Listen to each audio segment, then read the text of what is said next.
You ready? Yeah. Okay. So this picture, I'm standing in front of you looking at you. The spine is nice and straight. Okay, that's what we want to see. This picture, you're facing this direction, and I'm standing to the side of you looking at you. And the first thing that I look at are the vertebrae. The vertebrae look like little boxes, just like they should. Mm-hmm. For the most part, they line up fairly nicely in the front and in the back. The exception is right here. Yeah. The front of this vertebrae is shifted in front of this one.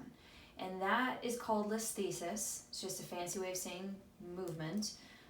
And it can happen for a lot of different reasons. In the older population, it happens because of arthritis. In you, it happened because of basically a stress fracture.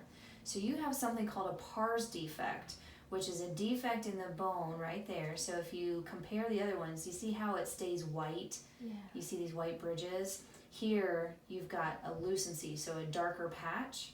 That's because the bone fractured at that point.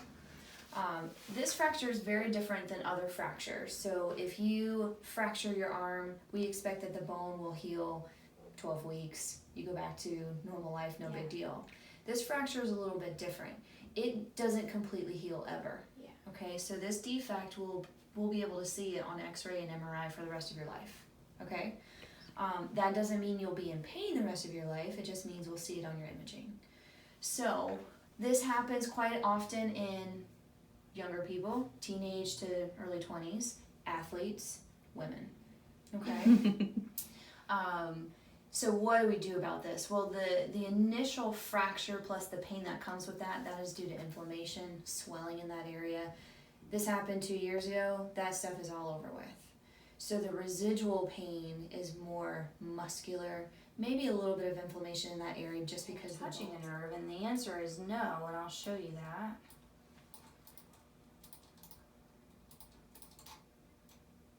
Okay, so this picture, or this way. Again, vertebrae look perfect. They line up fairly nicely. You don't see the shifting as much in an MRI because you are laying down versus the X-ray you're standing up, but it's still a little bit shifted right there. The discs look beautiful. You're young enough, you don't have disc degeneration, so that looks great.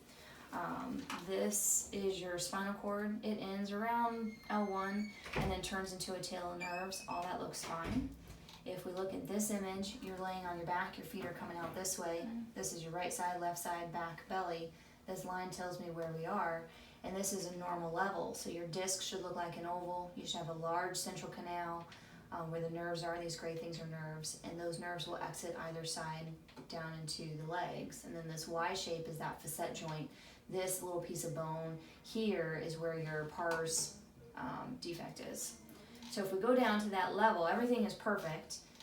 If we go down to that level, and what we're looking at is, okay, if those bones are shifting one on top of another, do our tunnels get smaller? And thankfully for you, no, your tunnels are nice and open. So I don't see any area where a nerve is being pinched.